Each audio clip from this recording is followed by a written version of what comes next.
next, we'll show you there's more to cartoons than doodles on a sketch pad and a wild imagination. Stay tuned for E's 60-minute take on the wonderful world of animation.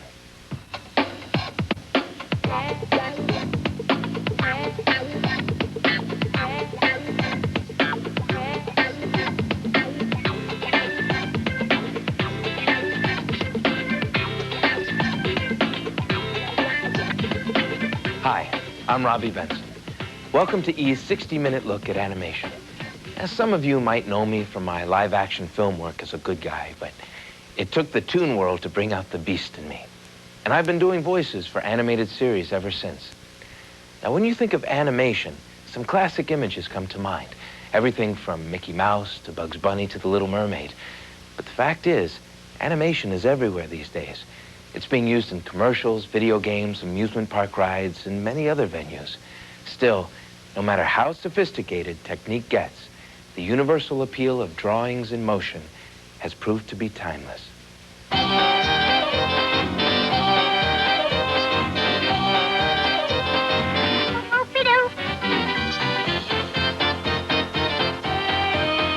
think animation appeals because it's probably the most truly imaginative form out there. Anything can happen. People's fears, fantasies, childhood memories, all sorts of things play out in a very safe way in cartoons.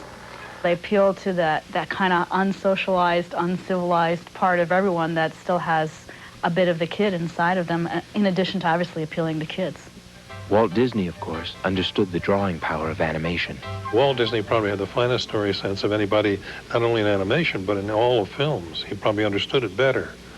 And he could come in and can detect almost immediately a story fault or a gag or something of that kind that didn't work. Hey, Porky. Hey, you want a good job? But I've got a good position. As animation buffs know, Chuck Jones and his buddies over at Warner Brothers were no slouches either. The 40s cartoons are the greatest. What the guys did in the 40s, nobody alive today can do. In terms of scale, in terms of art, in terms of character acting in the cartoons, particularly at Warner Brothers. When I started, I had nothing to follow. I had to pioneer the business. But it was an individual effort. And that's what's wrong now. When they do it like a factory. You can't do good film. You can't manufacture it. You've got to do it. It's an art that you have to do personally. I will little putty, his throat is so warm, and if I don't hurt him, he'll do me no harm. While the gang at Warner Brothers were perfecting their art, two guys named William Hanna and Joseph Barbera were revolutionizing animation by bringing it to the small screen. They created a host of original characters, including the folks from Bedrock. I was directing Mel Blanc and Alan Reed. That was Fred and Barney. And I'm up in the booth, and they're down on the floor. And I'm marking the script, and they're marking their scripts. And Alan yells up to me, "Hey, Joe." I said, "Yeah." He says, "It says Yahoo here." And I said, "Yeah." He says, "Can I say Yabba Dabba Doo?" I said, "Yeah." At that instant, you can tell the brilliant flash of brilliance I had there, an intuition that I knew it was going to be important. The importance of animation as an art form is recognized throughout the world. If you look up the word in the dictionary, animation is defined as the act of imparting life, motion, or activity. But in reality, making art that moves and displays the kind of energy we associate with animation takes time. It's a very special person that could be an animator, you know, because it requires a lot of patience, and it requires you to be an artist. And those are sometimes, you know, the artistic impulse, which is more spontaneous to me, and then the patience required are very hard things to integrate. And it takes a special, crazy person to do it. Ow! Ow! Ow! Animation is the most fun thing that's going on these days. I mean, we all grew up watching cartoons when we were kids. Now, they're finally TV executives and movie executives who grew up watching those cartoons who are in a position of power to grant people like me who hold up bootleg puppets of their characters the right to do TV shows and movies. That's what it's all about. In the next hour, We'll give you a sampling of the state of animation art, from painstaking stop motion. The tradition in animation is that you convey most of your acting in the way Charlie Chaplin or Buster Keaton did, you know, with pantomime. To interactive video. This is a project I'm working on called Media Band, and it's a series of interactive music videos in which we've created a fictional band, written specific musical material to be interactive. And in this piece, the singer, Kelly Gabriel, is asking you which of 4 guys she should go out with. To the thrill of virtual reality. We'll see why animation art is big business. It is an original piece. It's a moment that was under the camera. It is, there are very few of them like it in existence. Find out what's new in kids' cartoons. Hello, world. I'm Moxie, and this is my studio. And meet some of today's outrageous animators with their latest creations. Disney had Mickey Mouse. Warner Brothers had Bugs Bunny. And we have Jimmy. Jimmy the Idiot Boy. Here he is. We've got a lot to cover in the next hour, so stay tuned. When we come back, we'll meet the masterminds behind Liquid Television. Liquid Television is completely eclectic, and it gives you the freedom to do things that you'd never be able to do in a toilet tissue commercial. 7 Daves a week. Hello from Plank Rock. Hunters relied on their highly developed...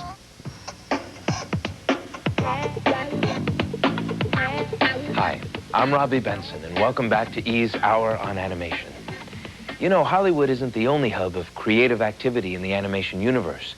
In recent years, San Francisco has emerged as the place to be for cutting-edge, state-of-the-art animators. The city by the bay is a big draw for more traditional artists as well.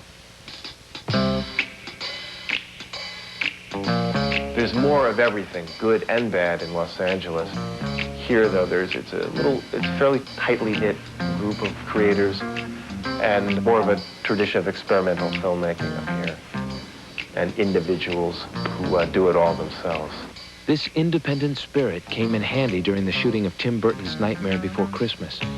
The technique employed in the film is traditional stop-motion puppet animation, but the puppets were shot on real sets instead of the more common blue screen, and special equipment was designed to imitate the activity of a live-action crew. Pete Kozacek was the director of photography on Nightmare.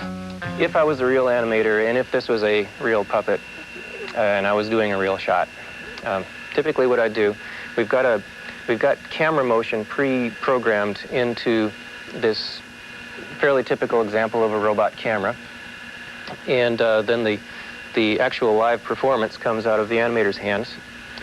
So, typical situation, you'd adjust the puppet. Not going to have him take a step, that's too hard. Shoot a frame, and as the frame's being shot, the camera repositions itself. Of course, I'm out of the way while this is happening. Position the puppet a little bit more, shoot another frame. These frames are being shot on regular movie film with a regular movie camera that's just been set up to run one frame at a time, more or less like a still camera. A lot of people will exclaim that this seems like it's terribly arduous and slow-moving and the pace must be maddening. But animators will tell you that animating, they get into kind of a zen, slow-motion thought. I'm not saying that they can see motion while they're animating the thing, but I know that they're kind of living it out. The artist's intimate involvement with their work is part of the appeal of classic forms of animation like stop-motion puppets. There's something about people moving a figure and breathing life into it that is very exciting, and there's an energy to that.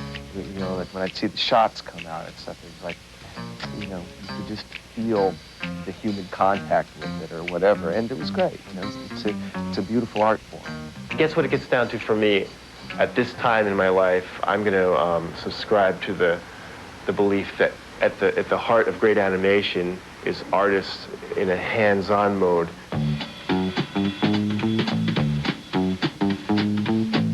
The folks at Colossal Pictures also believe in doing things in a hands-on style. We never wanted to be handcuffed to a bunch of machines. I think all that stuff is flexible enough and cost-effective enough that we can do what we've always done, which is kind of, just play with things and see if you can push the edges of what they do. Pushing the envelope in design and maintaining a high level of artistic innovation have given Colossal its name in the advertising world and beyond. I've been involved with lots of different styles, and I enjoy everything from the traditional stuff to doing more sort of wacky, new for me things. Like when I mix puppet animation, drawn animation together, or live and puppet and drawn on computer, mix it all up, and Colossal call it Blender, other people call it mixed media, whatever it's called. To me, it's a big palette. And animation allows you to bring them all together. Get a haircut and get a real job. Through animation, Colossal artists have also changed the look of television. MTV's eye-catching logos and its popular series, Liquid Television, are Colossal productions.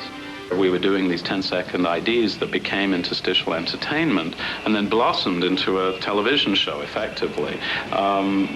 We'd been given this opportunity to experiment with the form of what a broadcast graphic was. And ultimately, that then became television, so, good. Liquid Television is completely eclectic, and it gives you the freedom to do things that you'd never be able to do in a toilet tissue commercial. I don't know, Uncle Louie, it's kind of, that's a traditional cutout form of animation, really. Tonight, the brightest night I ever knew. I don't want to do anything really, really profound. I just like to have fun with it. And I think animation, that allows you that outlet to do really fun, goofy, wacky things. The budget for each episode of Liquid Television is smaller than that of most 30-second commercials. But directors jump at the chance to sell their stories and ideas rather than a product. The big city, U.S. of A. Nola Kumbana flew out of Ghana today. Big city is just my way to comment on the association between music and visuals, really. So I wanted to ask the question, is everything in black culture for sale? Is there something in black culture that you cannot, like the spirit of it, the soul of it, that you cannot sell to the public like a pair of shoes? In most of the Liquid Television shows, in the sequences, they tend to get a little on the cynical side, kind of exploring kind of a quirky human nature sort of story.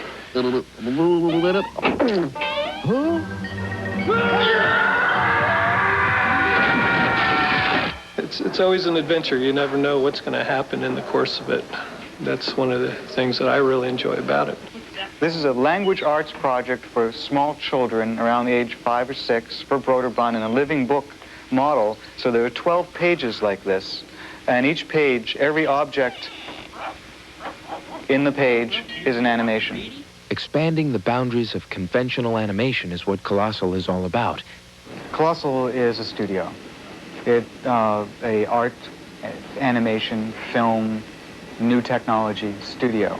The animators are participating in the technology, and the editors are painters and theater people, and really everyone can move across media. Artists at Colossal are working on a myriad of interactive media projects.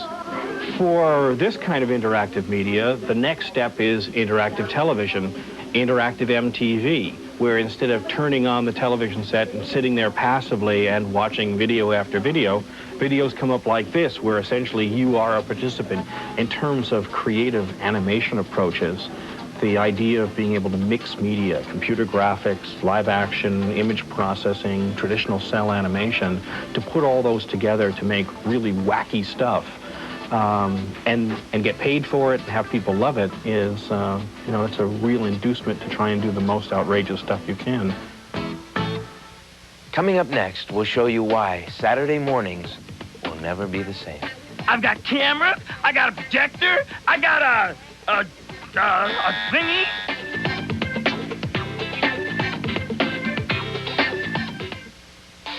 Do you know what's on E? Now for an important announcement.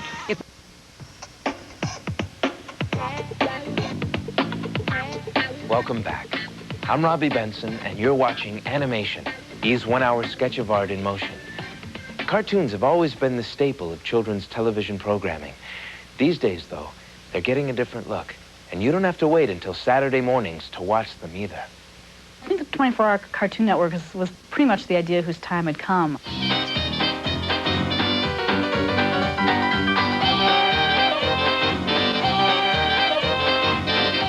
There was a time when cartoons were limited to Saturday mornings, but thanks to the Cartoon Network, animated favorites are available 24 hours a day, and a good part of their lineup includes classics from Hanna-Barbera. Everyone relates to them because, they keep it simple, they keep it clear. They based it in many cases on other entertainment forms, like the Honeymooners was actually the source for the Flintstones. They based it on things that they knew worked. That was all movement and gags. And then when you went to television, you went for more dialogue, jokes in dialogue, and some action.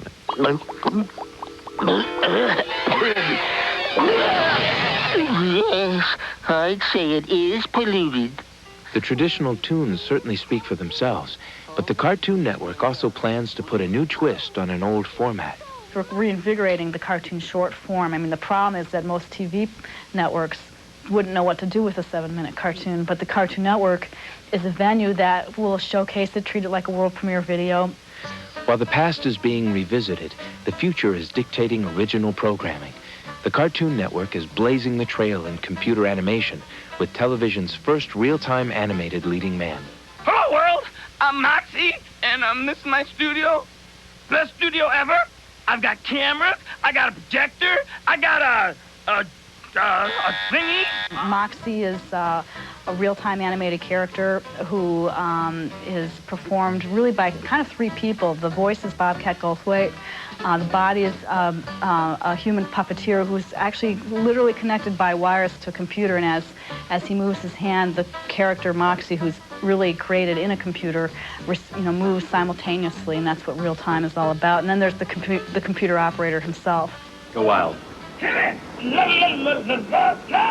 But technology isn't the only thing shaping the content of cartoons. Any parent can tell you how their children mimic what they see everywhere, including what they see on television. Studies show children literally acting out and imitating what they watch. Kids, don't try this at home. Given the huge attention from Washington and from the public, we thought this might be an appropriate time to be more concrete in the way we're policing ourselves and take a very proactive step of creating a code of standards to be used by our creators. One of animation's largest production companies, Deke Entertainment, creates shows that air on the Family Channel, Nickelodeon, and HBO, among others, and they take the task of supplying responsible programming seriously. Children can imitate stuff that they see. So one of the things we've always tried to do is make sure that kinds of jokes, cartoony type jokes, are things that are totally impossible to do, like dropping an anvil on somebody or bouncing a rock from a trampoline up off a cliff to, into a side of a barn, into a pail of water, and the pail of water dumping on the character. I mean, ridiculous, totally outrageous kinds of things that a kid could never imitate have always been more acceptable. Even their star action hero has to be tamed. Give me the power! As we produce the show, we're going to be mindful of the kinds of things like imitatable violence and, well, I should say imitatable dangerous actions and gratuitous violence. And we're very much going to watch that and temper it and try to keep it to a very low and manageable level and try to stay consistent with, as consistent as we can with the code we developed. Here's Carmen! Sorry to break up your little tea party, detectives. Sayonara. Well, I guess we showed Carmen this time. A computer game, if you played one, is really an intellectual exercise. I mean, you're really thinking, you're deducing, you're putting facts together. That is what the Carmen Sandiego computer game is. It's a detective game where you have to use your mind to track somebody down. Nickelodeon opts for entertainment over mental challenge. Boy, I wish we had a boat. The first 24-hour network for kids prides itself on diverse animation styles and a varied show lineup. I'm sorry, old friend. I didn't mean to be cruel to you. Don't leave me. I need you. Rocco, is basically the story about, a kidult in a way, somebody that's in between being a kid and an adult who lives on his own for the first time, and what happens in that world is, you don't really know how to take care of yourself, and the world's a little bit overwhelming. And, is that educational? No, but, the character certainly has experiences that I think are relatable. In addition to innovating new fare like the Schnookums and Meat Funny cartoon show, Disney has parlayed the success of their animated features into TV spin-offs featuring such popular film heroes as Roger Rabbit and Aladdin. Wow. Fox Children's Network is giving the competition a run for its money. Fox managed to woo film maven Steven Spielberg to recast some old regulars as a part of its hard-hitting afternoon programming block. What if our show gets the axe? What if we lose our time slot? What if Tiny Toons goes off the air? What if we become has-beens? If the characters are interesting and the stories are well written, it can work today as well as it did a long time ago. So it's really a qualitative issue. It's not the fact that we're not purposely going back. It's just quality. You're looking for quality. That's all, folks. That's not all, folks. Now, we'll be back with more animation on E! In the meantime, take a peek at today's teen idols, coming up next. Frog baseball!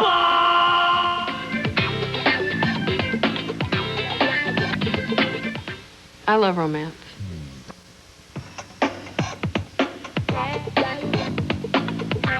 Welcome back. I'm Robby Benson, and this is E's 60-minute look at animation. Now, we've seen how concern for content is affecting kids' cartoons, but there are those who would argue that cartoons have always really been written for an adult sensibility.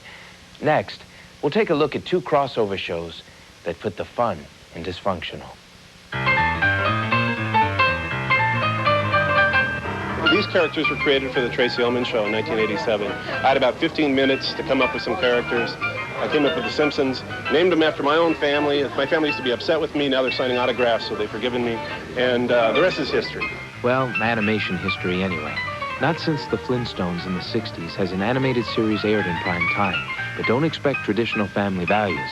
The Simpsons' dysfunctional household even prompted an attack by then-President Bush. We are going to keep on trying to strengthen the American family, to make American families a lot more like the Waltons and a lot less like the Simpsons. Huh? No easy task, considering the show's popularity and merchandising blitz. They're on everything from T-shirts to MTV. I go, oh, Homer goes, no, now you can't go. Do the boat show. And to think, Simpson Mania began as merely a figment of cartoonist Matt Groening's imagination. The first time I saw the animated characters, it was like being God. I had these doodles, and all of a sudden they were alive and walking around, and, I gave them free will, and they did these horrible things to each other, so it's great. I'm a mean God, what can I tell you? Oh, see you later, kids. I've got to go rehearse with Ned. But Marge, what about dessert? For God's sakes, you can pull the lid off your own can of pudding. Fine, I will.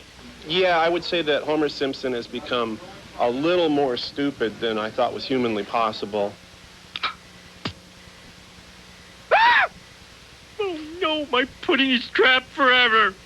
Bart is unique. He's not that bad. But people everyone thinks he's such a bad guy. Bart, don't give the dogs cigarettes. He's something we should all aspire to, I think. Ow, ow, ow, ow. Well, maybe not. Don't let Janet Reno see this interview, okay? Those who fear Bart Simpson should be very, very afraid of Beavis and Butthead. Frog baseball! The delinquent duo's cruelty to animals and fascination with fire incensed parents of small children and finally convinced MTV to make programming changes. Beavis and Butthead's creator, Mike Judge, resigned himself to taming his wild characters. It's either that or you just make them at home and show them to your friends. Some call Beavis and Butthead the voice of a new generation, while others hold them responsible for its decline. Neither their creator nor their fans of all ages take them so seriously. Beavis is the worst. He always tries to light things on fire. They're not malicious, I don't think. Burn it, burn it, burn it. Just wild idiot behavior. They're stupid. They're so stupid that they're funny. They're kind of losers, really. It sounds like it's not a very good show. Though everyone has an opinion, it's hard to argue with success. The stars of MTV's highest-rated show are also climbing the music charts. I got flowers in the spring. I got you. You were my ring. I really try to think of what would make me laugh, really, and that's really all. I try to think what I think that was funny, you know, would people I know think that's funny. I think at the beginning when I started doing animation, I didn't think I would get very far. So I was thinking, well, if nothing else, I'll just have something to show to my friends and make them laugh. And since that's the formula that worked, I stick with that. Check this out. Hang up now. This is a recording. Welcome to the world. May I help you? You're pretty cool, Beavis. Coming up on E's Look at Animation, we've got more outrageous contenders for cartoons with grown-up appeal.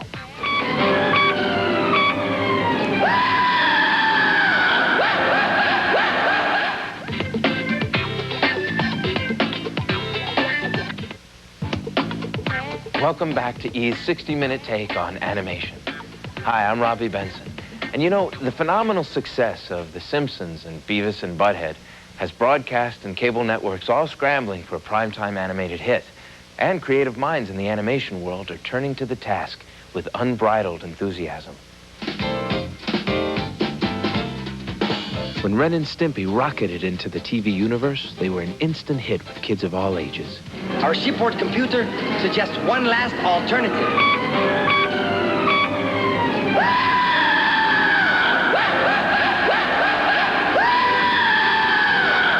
But giving his cartoon characters life was no easy task for their creator. We're alive! Alive, I tell you, alive! I took it everywhere. I took it to NBC, ABC, Fox, you name it. Every network in the world, and they all turned it down, said it was too weird, too disgusting. Don't ever come back. So finally we took it to Nickelodeon, and they said, well, yeah, it's too disgusting, but we kind of like some disgusting stuff, and they went for it. Well, for a while anyway. Battles over just how disgusting Chris Falusi could make Ren and Stimpy prompted Nickelodeon to let him go as head of production. But fans of his gross jokes and weird stuff take heart. Chris Falusi and his demented yet dedicated staff at Spumco are back at the drawing board creating what they hope will be the next breakthrough cartoon. We have Jimmy the idiot boy. Here he is. By the way, Jimmy dies at the end of every single cartoon. But he always comes back because he's a cartoon character. Here at Spumco, we're going to do cartoons for men! And here, the head of our manly cartoon department is Stacy. Our biggest inspirations for manly cartoons, there's two of them actually, are Kirk Douglas. There he is. He's the most manly actor that ever lived. There he is. And the other inspiration is my dad. And that's him. And he's the most manly dad. And he was kind of mad that he had a wimpy cartoonist for a kid. So, to make him happy, we're going to make some manly cartoons for him. And this will make up for it. And maybe he'll give me my allowance back. An offshoot of our manly department is our beatings department. Now, you can't have a manly cartoon unless you have a beating in it. If you remember the old cartoons, they were full of beatings. Glorious beatings, wonderful beatings. Well, you haven't seen those for 50 years, not since Popeye. But thanks to Spumco, we're putting the beatings back into your cartoons. And this is the head of our beatings department. This is Eleanor. And in here, we have our beatings laboratory. This is where we study the science of beating. We have meticulous equipment and meticulous beatings help here. And this is our head scientist, Mr. Henry Porch. And he's going to show us the magic behind a true cartoon beating, animated by April March. Okay, what's going on here?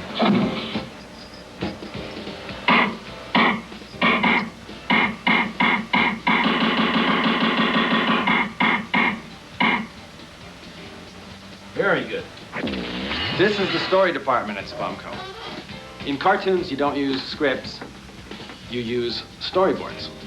Here's where Jimmy gets to meet his girlfriend's dad for the first time, and you can tell they're getting along real swell. Dad's checking him out, right? He's looking the kid over. He's checking him out, and slowly, and the tension's terrible, He leans towards Jimmy and he says, "Do you mind if I take my shirt off?" And Jimmy says, "No." So you be Jimmy and you stick your finger up and you go, "You try to talk to Dad." Shut up! As John Crispolucci gives personality to his characters, less than a mile away at Klasky Chupo Animation, they're giving voices to theirs. So, fellas, what page? Jason Alexander, who plays George on Seinfeld, is moonlighting. He's the voice of Duckman, USA Network's first animated primetime series. Duckman is a single father and a detective with an eye for the ladies. I just talked to an angel. An angel, corn-fed. One phone call and I was swept away. She is everything I ever hoped for in a woman. Low standards. Keeping my fingers crossed. Apparently, I did not know this, but this was a highly sought-after role. They saw some tremendous actors, names of which I won't repeat because they didn't get it. But if I told them to you, you would go, "Oh, that's very impressive." Actress Nancy Travis is the voice of Bernice, Duckman's shrill sister-in-law. Oh, Duckman! You weren't trying to worm your way back into that will, were you? Good, because I've been given power of attorney, and any effective plan to do so would have to begin with my sudden and untimely death. It's something I've always wanted to do. I've always done characters around the house and imitated people, and I always thought it would be a fun thing to do. I'm going. When you're finished trying to defraud the family out of part of their inheritance, you said you'd help Ajax prepare for his math final tomorrow. The role of Duckman's son, Ajax, is recorded by Dweezil Zappa. A subtle yet arrogant bouquet. Terrific. Thanks. The rapping was really excellent. I felt good about that take. Thank you. The one thing that I have to remember in doing the voice is that all the A's have to be flat, Dodd is the important word to remember how to say. Other than that, I can do it. It's not hard. There will be people that come in and tell you, people study for years how to do animation. There's special classes on animation voices and characters. I missed that day at school, so I just kind of wing it, get it, wing it, and it seems to work out. You just show up to work, you stand in a booth, you don't have to brush your teeth, you don't have to comb your hair, and you do your voice, and it's fun. It's a lot of fun. Nope, yeah, no way, negatory, not, never, nope, no chance, nada. Ah, USA. Talk about your entertainment. And no family around to hog the TV.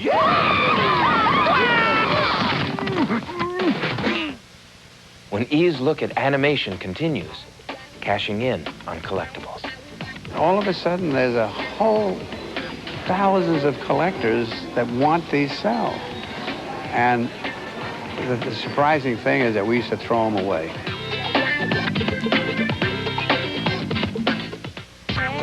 Welcome back. I'm Robby Benson, and you're watching E's 60-minute show, Animation. Now, over the last 40 minutes, we've shown you some of the state-of-the-art of animation. But there's a whole other side to the business of animation, and it's booming. As a matter of fact, collectible animation art has never been so popular or so expensive. And we're not talking porcelain Snow White figurines either.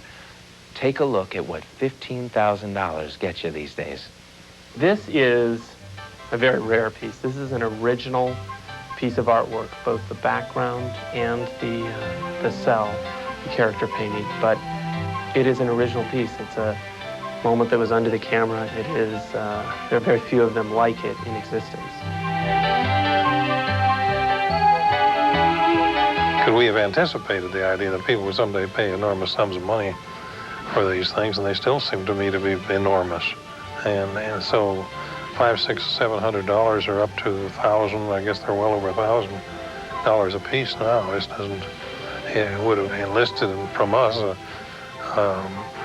statement of the utmost disgust. We wouldn't have believed it. Over the last, let me say, 3 years, art collectors directing their attention to cells or drawings of animated shows or features, and all of a sudden there's a whole thousands of collectors that want these cells.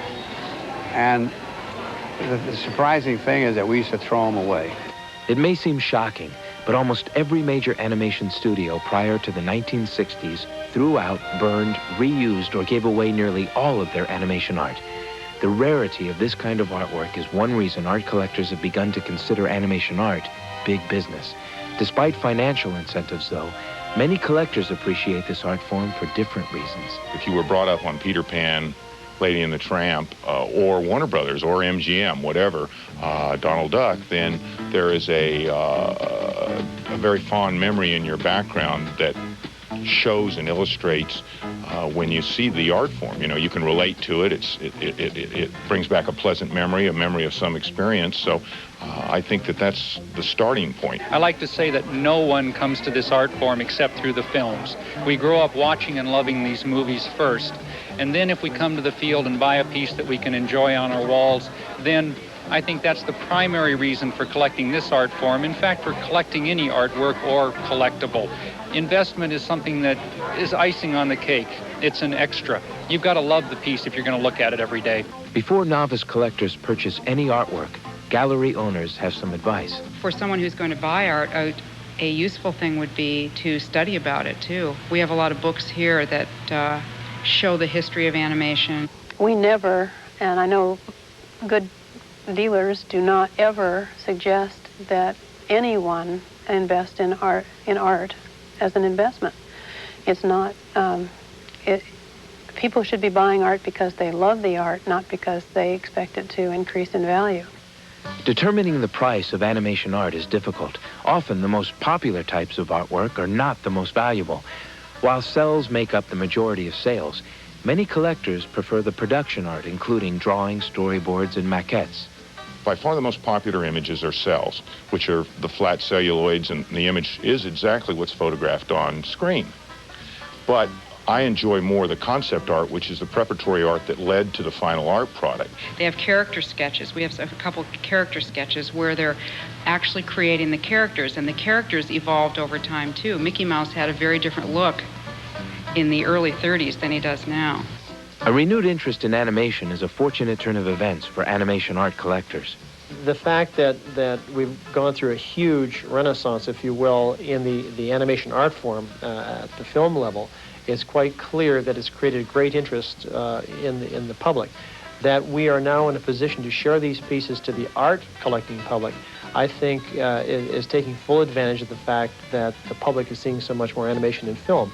And they begin to feed off each other. I think that when we have auctions at Sotheby's and Christie's, when we have attention drawn to the vastly expanding animation art market, clearly that would be a benefit to the film as well. I think that if the studios, the people who own these films, continue to preserve their heritage, then I think that people will continue to appreciate not only the films, but the artwork that went into creating them. Hey, it's a good thing I kept that Beauty and the Beast sketch, huh? Up next, a sneak preview of what's ahead in the world of animation. Cyberpunks, let's move it. I love romance.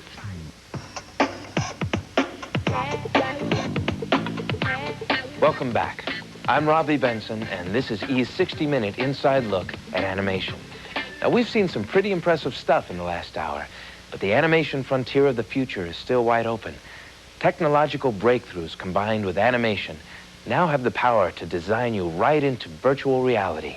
It's the ultimate coming together of animation and the entertainment medium. Time to die.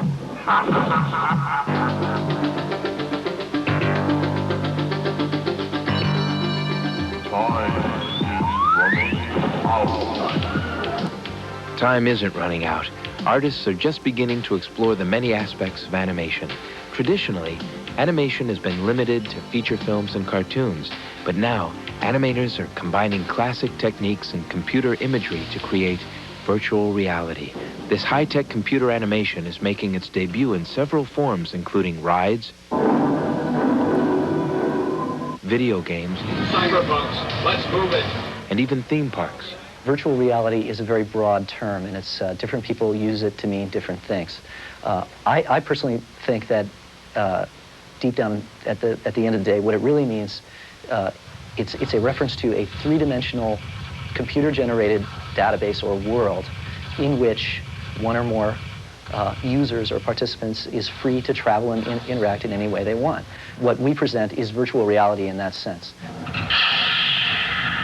Virtual reality means that your body is totally immersed in what's happening and surrounding you. We have sensors attached to your head and to your hands. So we know when you're ducking and when you're moving. And to turn around, you physically have to turn. To duck, you physically have to duck. And within a very short period of time, because of the stereoscopic visuals, the quadraphonic sound, you actually believe that you're in the world. In addition to the video game industry, filmmakers see a future in virtual reality. The nature of cinema itself is changing as we get more and more into interactive media and virtual media, and so there'll be whole new media forms to tell stories in, and they won't that doesn't necessarily mean that cinema as it exists today will not exist, because I think that cinema as an art form will constantly exist, and people will always want to go into a dark theater and watch some shadows flicker on a screen. But I think that there's interactive media that will be spun off of that and will become its own new form. Those who are being entertained will be part of the experience. You'll be in the movie, creating the movie on the fly, rather than being a passive viewer going along a linear path that somebody else has written for you. But for now, the primary use of virtual technology is in a new breed of video games.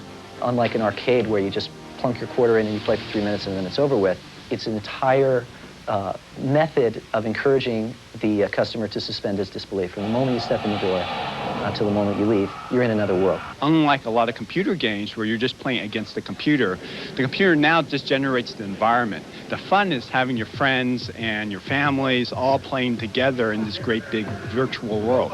Virtual reality has become so popular that video game enthusiasts everywhere will soon be able to visit a futuristic theme park like Virtual World. The way it works is that if you came to Virtual World and you wanted to travel to the Red Planet, you would purchase a ticket, and then you and your fellow adventurers would gather at the briefing station, where you would watch a 6-minute filmed briefing about the place that you're going. In this case, it would be Red Planet. For the record, Doc, reverse the red button on the throttle. After you're briefed, you go into the containment bay where we have the virtual reality pods. You each get into your own pod, and you have your interaction in the virtual world. And when that is complete, you go to the debriefing station. At this point, you get to see how you interacted with all the other people in that adventure. And then after that, you get a printed pilot's log that details on a second-by-second basis everything that happened during the experience, and you can take that home with you as a souvenir from the virtual world. I think it's cool. I mean, it's obviously the wave of the future, these interactive games. It's truly a digital theme park, if I can use that term. It's an entertainment destination that delivers its entertainment via virtual reality technology. And we found it to be not just a lot of fun, but clearly the progenitor of something for the future. As we've seen, you can be off in virtual reality or plop down in front of the TV watching your favorite classic tunes. However you experience it, animation in all its many forms seems to have an endless ability to captivate and enchant us. Thanks for joining us for E's Look at Animation. And keep it tuned right here to E, the Entertainment News and Information Authority.